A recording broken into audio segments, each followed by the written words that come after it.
A guy who's not focused on sports, but focused on the sport of politics. He's the author of Vengeance. Speaker Gingrich, welcome back. Good morning. Good to be with you guys. Mr. Speaker, first off, the compelling... Last night was, by the way, last night was about as... I was going to say, last night was about as good a way to enter the new year as you could get, at least if you were a Georgia fan. That's true. And You're of course from you Georgia. are. Absolutely. And the patriotic display before was just a stark contrast of what we've been seeing in other football games.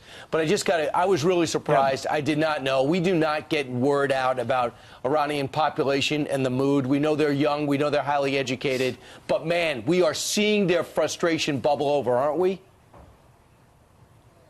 We are, and I think President Trump is exactly right to be pushing hard, to be publicly condemning the dictatorship.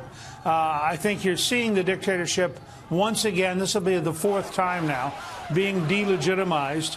At one point in the late 1980s, they actually killed 30,000 people to try to establish their control of the country.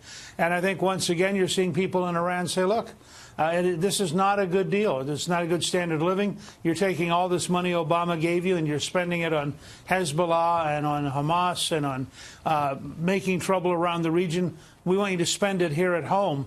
And this is a I think, very important moment to really push the dictatorship and decide publicly with the Iranian people. Well, our president is now saying this morning, sanctions if you don't allow them to continue to protest. What happens next? What will they take down this dictatorship? What do you foresee in 2018 or the next few months? Well, I think it depends on the nerve of the dictatorship. Look, if you're a really strong dictatorship and you're willing to kill enough people, you probably survive. We're seeing this happen in Venezuela right now, where there's a terrible, unbelievable human crisis underway with a dictatorship which is willing to have children die of malnutrition, willing to kill people, willing to do whatever it takes to survive. So if the Iranian Revolutionary Guard still has the nerve, they can go a long way. On the other hand, if the Europeans, who are very squeamish about this, the Europeans really are confused because they'd like to cut a deal and do business with the Iranians, but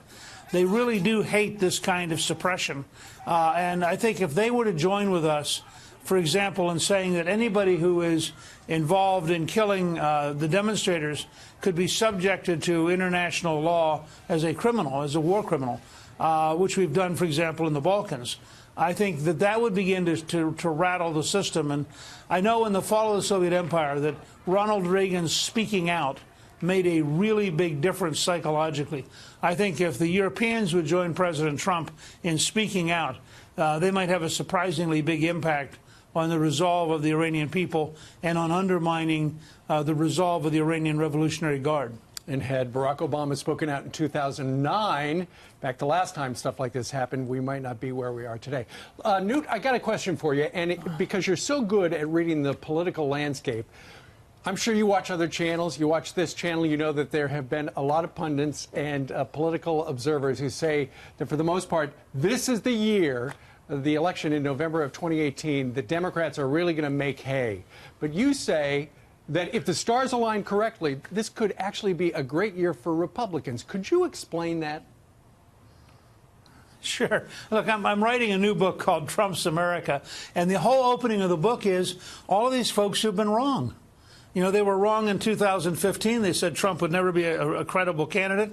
They were wrong in 2016. They said he couldn't get the nomination. He couldn't beat Hillary. They've been wrong for all of 2017. You go back and look at New York Times columnists who said, you know, oh, when Trump gets sworn in, the stock market's going to crash. Well, the stock market boomed. None of these guys learn anything.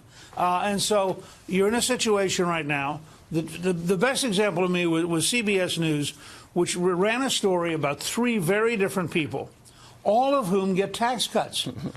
Now, all of a sudden, I just read another story about medical doctors. Every kind of medical doctor gets a tax cut. All of a sudden, all these left-wing lies, which is what they are, that you see on these networks and you see in the Washington Post and the New York Times, all of a sudden they're faced with the reality, people are going to get tax cuts.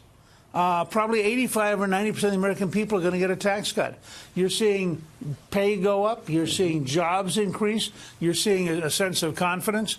If the Republicans can get their act together, and the biggest problem here is the Republicans, not the Democrats. If the Republicans, led by the president, can focus in on winning the argument about the tax bill, spend the whole year pounding away at the notion jobs are created by businesses, right. Cutting taxes and cutting regulations creates jobs, and let the Democrats be the party of socialism, big government, and big bureaucracy, I think we could win a surprising election this fall.